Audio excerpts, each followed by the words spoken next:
তুমি এটা আমার সাথে কেমনে করলা? তুমি বলো তোমার জন্য আমি কি করিনি তন্নি? তুমি আমার সাথে এমনে কেন চিট করলা? Seriously iPhone? আমি তোমারে গিফট করব বলছিলাম, আমি শুধু তোমার কাছে একটু সময় চাইছিলাম। তুমি এত চিপ কেমনে হয়ে গেলা? তুমি বিশ্বাস করো, তোমার উপর না আমার হেড চলে আসতেছে।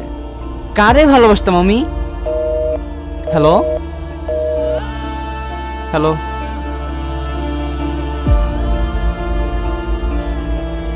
এই নম্বরটি এখন ব্যস্ত আছে। The number is busy now. এই নম্বরটি এখন ব্যস্ত আছে।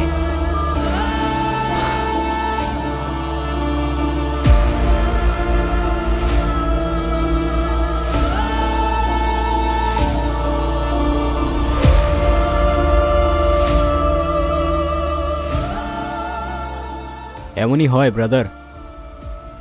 আপনি আপনার লাইফে যাদেরকে সবচেয়ে বেশি ট্রাস্ট করবেন তারাই সবার প্রথমে চাকু মারবে। মানে? আমার লাইফের স্টোরিটা শুনলে হয়তো বুঝতে পারবেন আপনার এই পৃথিবীর কাউকে খুব বেশি ট্রাস্ট করা উচিত না। ভাই, আমার আপনার স্টোরি শোনার কোনো ইচ্ছা নাই। আমি মেন্টালি অনেক স্ট্রেসড। স্ট্রেস? আমি জানি আপনার এই ফিলিংটা। হার্টস লট। খুব কাছের মানুষগুলো যখন বদলে যায় না, সহজে মেনে নেওয়া যায় না। কিন্তু প্রথম দিকে লাইফটা অনেক সিম্পল ছিল। ফ্রেন্ডস ছিল, কাছের মানুষজন ছিল, ফারিয়া ছিল।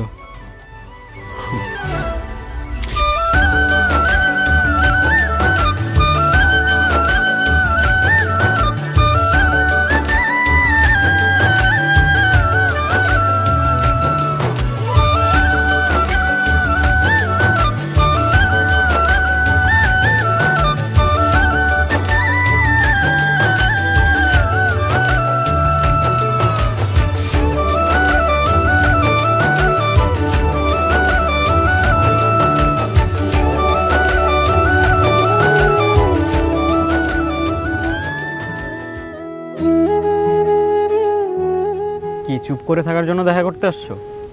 আচ্ছা, তোমাকে আর কতবার বলবো, আমার এক কথা বলতে আর ভাল লাগে না। কোন কথা বারবার বলতে ভালো লাগে না?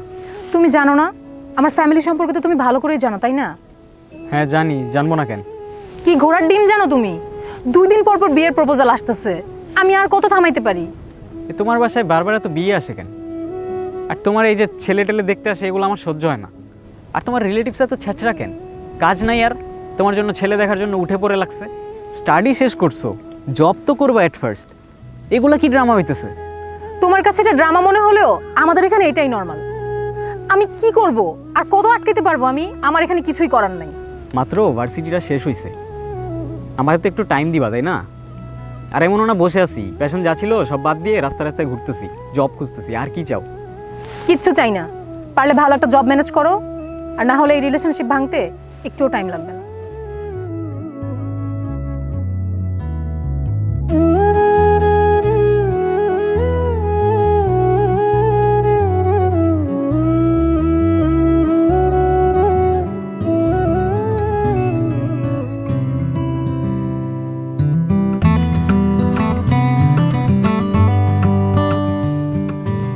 কিরে, কই থেকে আসলি? আপেলটা দে। কিসের এত? পকেটে যেটা আছে দে। বাইরে ভাই, তুই একটা জিনিস, আজ পর্যন্ত কারোর দেখলাম না যে কিনা আপেলের ঘ্রাণ পর্যন্ত বোঝে। ধর। মন মেজাজ ভালো নাই। কেন, কিসে?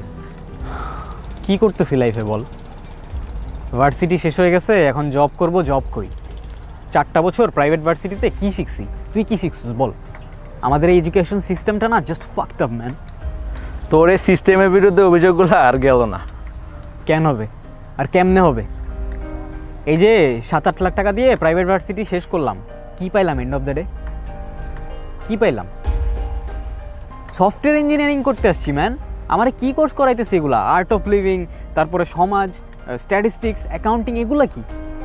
শুন, এগুলো তো সব ক্রেডিট কমপ্লিট করার জন্য দিছে, আর এগুলো তো সব উপর থেকে বাধ্যতামূলক করছে। আই ডোন্ট কেয়ার কে বাধ্যতামূলক করছে আর কোত্থেকে বাধ্যতামূলক করছে। আমার কোশ্চেন হচ্ছে আমি কেন প্র্যাকটিক্যাল কাজ শিখতে পারতেছি না, আমি স্কিল গেইন করতে পারতেছি না কেন? আমারে যখন প্রত্যেকটা ইন্টারভিউতে জিজ্ঞেস করে একটা জিনিস ক্রিয়েট করে দেখাও, আমি পারি না। কেমনে পারবো? আমি সফটওয়্যার ইঞ্জিনিয়ারিং শেষ করে ফেলছি, আমি সফটওয়্যার ইঞ্জিনিয়ারিংয়ের এসও পারি না। আরে সবই তো শিখতে হবে, তাই তো সব ধরনের কোর্স রাখছে। হ্যাঁ, ওই সব শেখার চক্করে যেটা শিখতে আসছি ওটাই শিখতে পারলাম না। আর বাসায় তো এগুলো বলতে পারি না, বাসায় যখন বলবো তখন আমি ভিলেন। এতগুলো টাকা কেন নষ্ট করলাম? আমি কি বুঝছিলাম আগে? মিডল ক্লাস ফ্যামিলি থেকে বিলং করি ম্যান।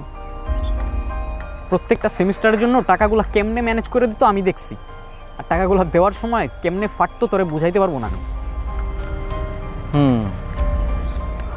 আচ্ছা আমি যাই ম্যান, ভালো লাগতেছে না।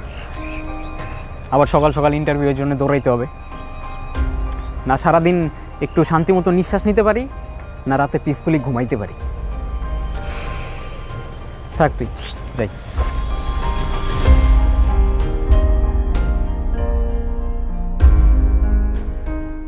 কয়টা বাজে? একটা। সন্ধ্যা হতে এখনো অনেক সময় বাকি, কিন্তু তখন আমার হাতে সময় ছিল খুব অল্প। ও প্রতিদিনই আমাকে বলতো একটা জবের জন্য ট্রাই করতে, তাও ভালো স্যালারির। 50-60 হাজারের নিচে তো ওর ফ্যামিলি সওদা করবে না। প্রতিদিন একটা করে মেন্টাল প্রেশার, কবে ফারিয়াকে আবার দেখতে আসে, এই বুঝি আমার থেকে ওকে নিয়ে গেল। মনের মধ্যে সবসময় একটা ভয় কাজ করত, কারণ আর যাই হোক আপনি যাকে ভালোবাসেন তাকে অন্য কেউ টাচ করবে, এটা মেনে নেওয়া সত্যিই পসিবল হয় না। লাইফ কখন সবচেয়ে বেশি কমপ্লিকেটেড হয় জানেন?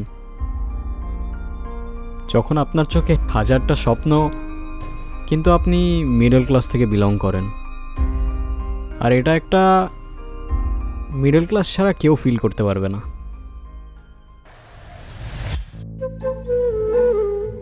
তোমাকে রাতে কতবার কল দিছি আমি, কল পিক করো নাই কেন? আর এতগুলো যে মেসেজ দিছি, একটা মেসেজেরও রিপ্লাই করো নাই কেন? তুমি খালি তোমার দিকটাই দেখতেছো, তুমি ভালো করেই জানো আমি কেন রিপ্লাই করতে পারি নাই। আমার সিচুয়েশনটাও তো একটু দেখো। ও, আমি আমার দিকটা দেখতেছি, তুমি আমাকে সেলফিশ প্রুভ করতে চাইতেছো তাই না? আমি তোমার সেলফিশ কখন বললাম? প্লিজ কথাগুলোর এমনি তুমি টুইস্ট করো না। ওকে, করলাম না তো বলো আমাকে যে কি এমন মহৎ কাজ করতেছিলা যে আমার মেসেজের রিপ্লাই করতে পারো নাই? ফারিয়া প্লিজ। হ্যাঁ বুঝছি, এবারও ইন্টারভিউতে কিছু হয় নাই তাই তো?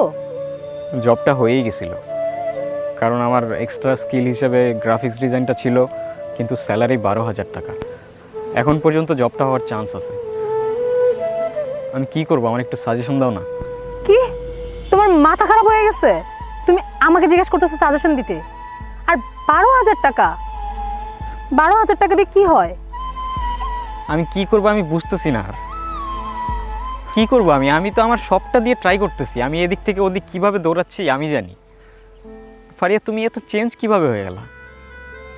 কিভাবে এত চেঞ্জ হয়ে গেল? তুমি তো আগে বলতা আমার যে কোনো সিচুয়েশনে তুমি অলওয়েজ সাপোর্ট করবা, আর এখন? শোনো, আগেকার কথা আর এখনকার কথা সেম না, এখন সিচুয়েশন অনেক চেঞ্জ হয়েছে। আর আমার দিক থেকে যতটা করা সম্ভব আমি ট্রাই করছি। এখন যদি কেউ ট্রাই না করে থাকে সেটা হচ্ছে তুমি। আই ক্যান্ট বিলিভ ইউ, তুমি এরকম ছিল না ফারিয়া। অযথা কথা বাড়ায় লাভ নাই। তুমি আমাদের জন্য কিছু করতে পারবা কি না সেটা আমাকে এখন ক্লিয়ার করে বলে দাও। আমাকে আর কয়েকটা দিন টাইম দাও প্লিজ। I am sorry. পরশু আরেকটা ইন্টারভিউ আছে, কোম্পানিটা ওয়েল নোন আর স্যালারিটাও ভালো, আর ওদের সবগুলা রিকোয়ারমেন্টের সাথে আমার স্কিলগুলোও ম্যাচ করে। আই হোপ জবটা হয়ে যাবে। এটাই কিন্তু শেষ। আর মনে রাখো, একটা হ্যান্ডসাম স্যালারি মানে 50-60 হাজার টাকা এমন না হলে কিন্তু আমার বাসা থেকে মানবে না। আচ্ছা, আমাদের নেক্সট কবে দেখা হবে? যদি জবটা পাও শুধুমাত্র তাহলেই দেখা করতে এসো, আদারওয়াইজ এটাই আমাদের শেষ দেখা।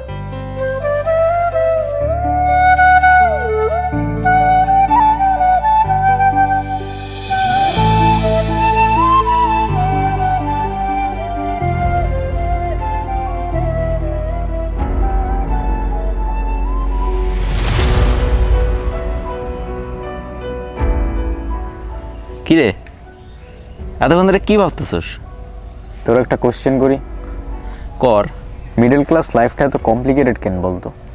জানি না। কারণটা আমিও জানি না, কিন্তু একটা জিনিস জানি, এই কমপ্লিকেটেড লাইফের একটাই সলিউশন, টাকা। শোন, তোর একটা কথা বলি, মানি ক্যানট বাই হ্যাপিনেস। তোর লাইফে এখন ওই সিচুয়েশনটা আসে নাই তো, এই জন্য বুঝতেছস না। শোন, তোর একটা কথা বলি, দিন শেষে টাকাই কাজে লাগে, আর আজকে না হয় কালকে টাকা তো তোরে কামাইতেই হবে। পকেটে নোট না থাকলে না কেউ পাশে থাকে না, এমনকি তোর কাছের মানুষটাও না। শোন, টাকার জন্য লাইফে যত স্ট্রাগল করতে হোক অলওয়েজ রেডি থাকিস, অলওয়েজ। এমনি এমনি আসে না ব্রো। আর কি জন্য বললি money can not buy happiness? তোর এইসব ফিলোসফি তোর পকেটে রেখে দিস, আর don't be a philosopher until you are rich.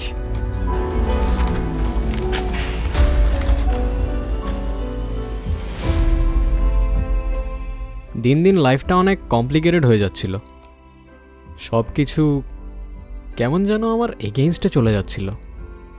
সব কিছুই বুঝলাম, কিন্তু আপনার এই অবস্থা কিভাবে হলো? এই অবস্থা বলতে মানে ব্লাইন্ড।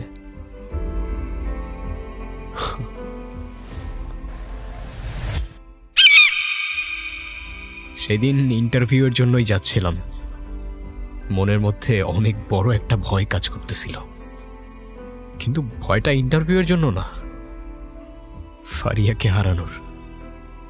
প্রচুর কনফিউজ ছিলাম, বারবার সব কিছু গুগল থেকে রিক্যাপ করতেছিলাম, কিন্তু হঠাৎ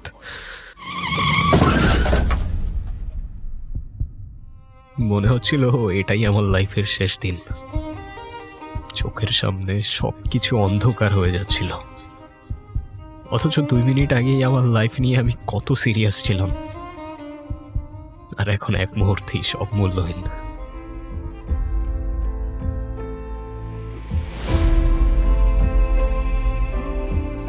এরপর অনেকদিন ফারিয়ার সাথে দেখা হয়নি, কতদিন আমার সেন্স ছিল না আমার নিজেরও মনে নাই, আর যখন সেন্সে আসলাম তখন সব অন্ধকার। ভেবেছিলাম আমার এই অবস্থার কারণে হয়তো ফারিয়া একটু হলেও সিম্পাথি দেখাবে, কিন্তু আমি ভুল ছিলাম। নতুন করে ড্রামা করতেছো না? ব্লাইন্ড তুমি? অ্যাক্সিডেন্ট হয়েছে তোমার, ফ্রেন্ডের সাথে ট্যুর মেরে আসবা, আর সেটা লুকানোর জন্য এখন তুমি নতুন করে ড্রামা ক্রিয়েট করতেছো। আমি কখনো ইমাজিনও করি নাই আমার এই সিচুয়েশনটা তোমাকে এইভাবে এক্সপ্লেইন করতে হবে। কি সিচুয়েশন? দেখি তোমার কি সিচুয়েশন দেখি। আমার গ্লাসটা দাও প্লিজ, আমার এই দুনিয়ার আলো আর সহ্য হয় না, প্লিজ।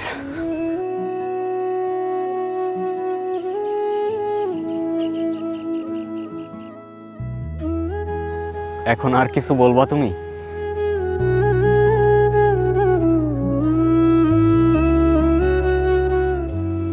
ফারিয়া, ফারিয়া,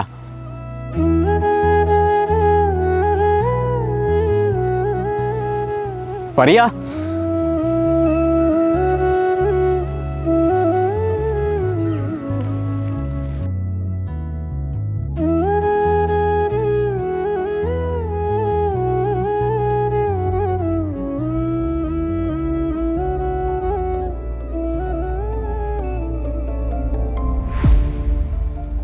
এরপর থেকে সব কিছু চেঞ্জ হতে শুরু করলো, সিচুয়েশনস আর সাথে মানুষগুলো। ফ্রেন্ডসদের আর আমার সাথে দেখা করার জন্য সময় হতো না। ফারিয়া আর আগের মতো বিয়ের প্রেশারও দিত না। আমার ব্লাইন্ড হওয়ার সাথে সাথে ওর বাসায় বিয়ের প্রপোজাল আসাও বন্ধ হয়ে গেল। সব কিছুতে কেমন যেন একটা strange connection, I don't know. আপনার স্টোরিতে আমি কনফিউজড হয়ে যাচ্ছি। বাই দ্য ওয়ে, তারপর কি হলো? এভাবে অনেক দিনই কাটলো, আস্তে আস্তে মানুষ চিনতে শুরু করলাম। ফারিয়া তেমন একটা আগের মতো আর দেখা করতো না, একা একা সময় কাটাতাম, সারা রাত তাকিয়ে থাকতাম অন্ধকারের দিকে। তার কিছুদিন পর ফারিয়া দেখা করতে আসে।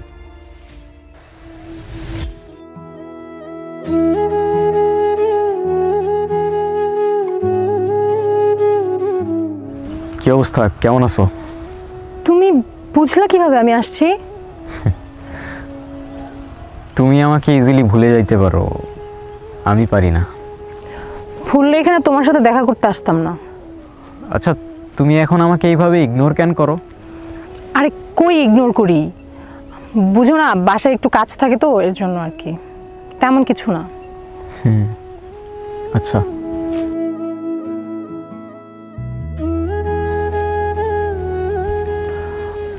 আচ্ছা তুমি একটু থাকো, আমি একটু ওই সামনে শপিং মলে যাবো, বুঝছো আমার একটা আইলাইনার কিনতে হবে। এইখানে শপিং মল কবে থেকে? হ্যাঁ এই তো নতুন দিছে কিছুদিন আগে। আমি যাই? আমার সাথে যাও, আমিও যাই। তুমি বুঝোই তো এখন। ও আচ্ছা, হ্যাঁ সরি, মাথায় ছিল না। আমি তো এখন। আচ্ছা তুমি ওয়েট করো, আমি যাই। আচ্ছা, আমার একটা হেল্প করতে পারবা? কি? আমার ফোন থেকে সোহানকে একটা কল দিয়ে দিতে পারবা? আমি ওর নাম্বারটা খুঁজে পাচ্ছিলাম না। হ্যাঁ দাও, এই নাও। এই নম্বরটি এখন ব্যস্ত আছে। The number is busy now.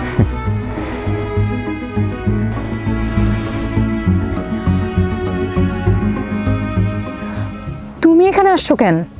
তুমি এখানে কেন? তোমার না বলছি ওটার সাথে দেখা করবো না? তুমি কি আমার সাথে ডাবল গেম খেলতেছো? আমি কি চাইলেই না দেখা করতে পারি?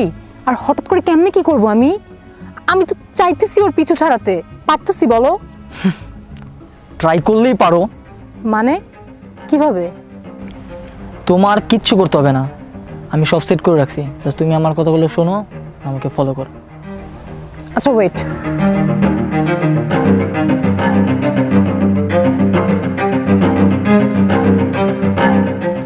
চলো। কোথায়? আরে অনেক বাজে, আর তোমাকে কিছু কথাও বলার ছিল ইম্পর্টেন্ট। চলো। কি কথা? হাঁটতে হাঁটতে বলি। আচ্ছা,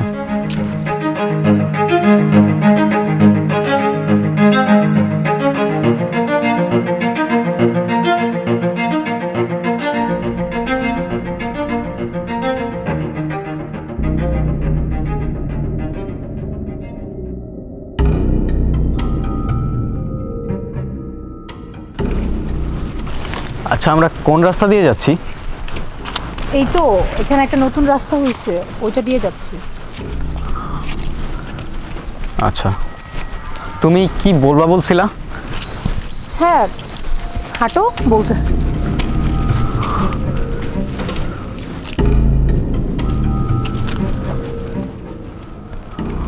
কি হয়েছে? আমাদের সাথে কি আর কেউ আছে? আরে না, আমাদের সাথে আর কে থাকবে? আমি স্মেল পাচ্ছি। আরে কি বলতেছো তুমি? চলো না, কেউ নাই আমাদের সাথে। তুমি কি আমাকে ট্রাস্ট করো না? করি।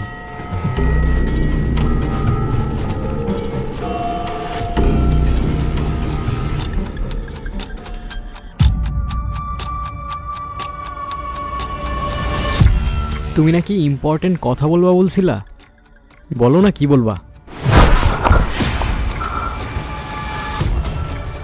Faria, Faria,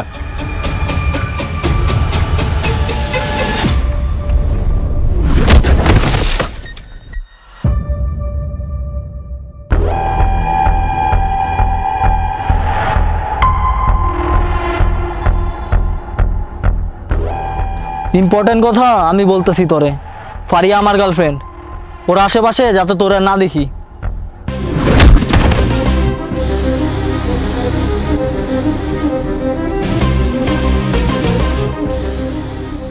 trust me brother,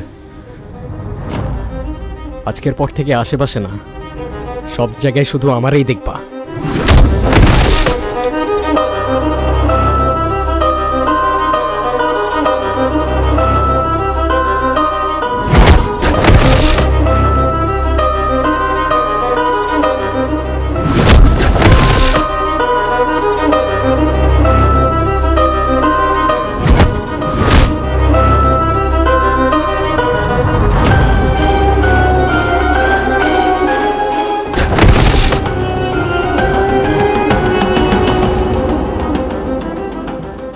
পারিয়া,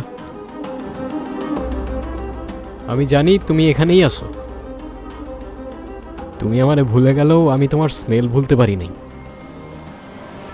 You know, the saddest part about betrayal that it never comes from your enemies. বিশ্বাসঘাতকতা অলওয়েজ তাদের থেকেই আসে যাদের তুমি সবচেয়ে বেশি ট্রাস্ট করো। একটা সময় তুমিই বলতা লাইফের যে কোনো মোমেন্টে তুমি পাশে থাকবা, আর এখন তোমার এত কষ্ট করতে হইতো না, আমি নিজেই তোমার লাইফ থেকে চলে যাইতাম। অনেক ইজিলি ভুলে যাইতে আমাকে, বাট ট্রাস্ট মি, আজকের পর থেকে তোমরা কেউ আমারে ভুলতে পারবা না।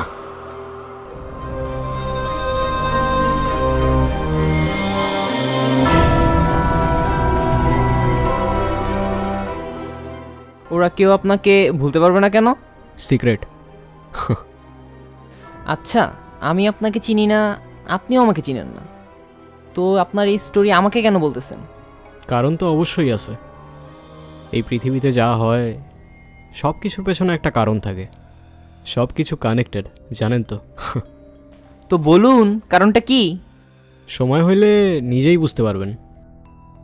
বাই দ্য ওয়ে, আমার এখন উঠতে হবে। আপনার জন্য আমার কাছে একটা গিফট আছে। কি গিফট?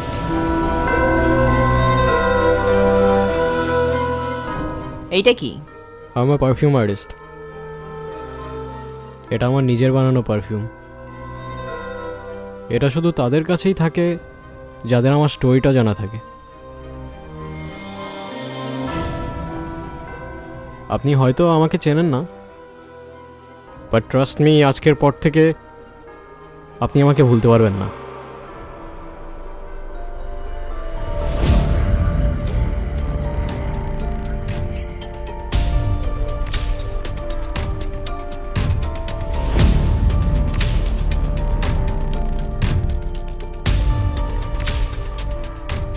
আজব তো, আমি এখন এই পারফিউম দিয়ে কি করব?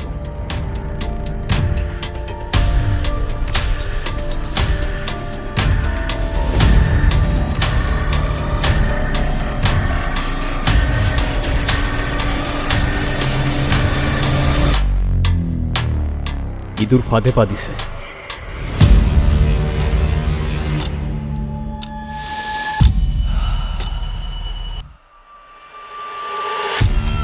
আমার চোখ, আমার চোখ, আমি কিচ্ছু দেখতে পারতেছি না। আমি তো কারো কোনো ক্ষতি করিনি, আমার সাথে কেন মনে হলো? আমি কিচ্ছু দেখতে পারতেছি না, আমার চোখ, আমি কিচ্ছু দেখতে পারতেছি না।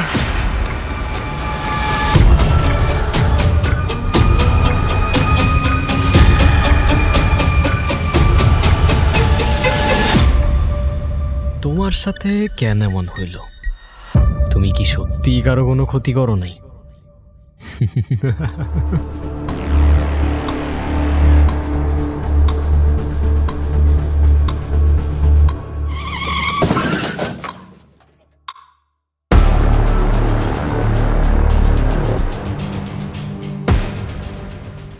শিট, এখন হেল্প করতে গেলে পুলিশের ঝামেলায় পড়তে হবে, আর পুলিশের ঝামেলা পড়লে তো বাবার রেপুটেশন নষ্ট হবেই।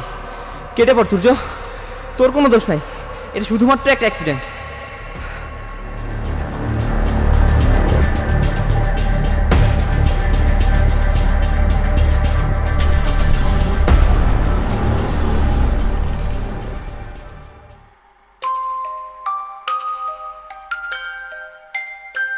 আমার বাবা ছিলেন ম্যাজিশিয়ান, সেই ছিল আমার ইন্সপিরেশন, আর তার থেকেই আমি জানি পারফিউম দিয়ে কত কিছু করা সম্ভব। কিন্তু আমার বাবা সবসময় বলতো, তোর পারফিউম ততদিন কাজ করবে না যতদিন তুই তোর পাওয়ার ইউজ করার কোনো কারণ খুঁজে না পাবি, আর যেদিন তুই পেয়ে যাবি তোকে আর কেউ আটকাতে পারবে না।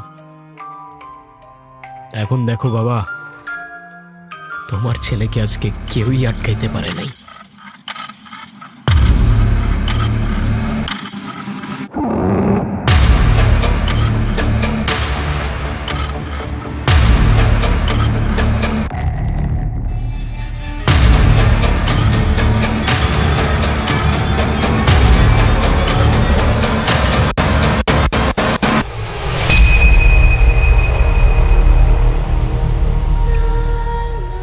এই দুনিয়ার মানুষগুলার ইমোশনস অনেক সস্তা। অন্ধ আমি, বন্ধ চোখে আমি দেখাই রাস্তা।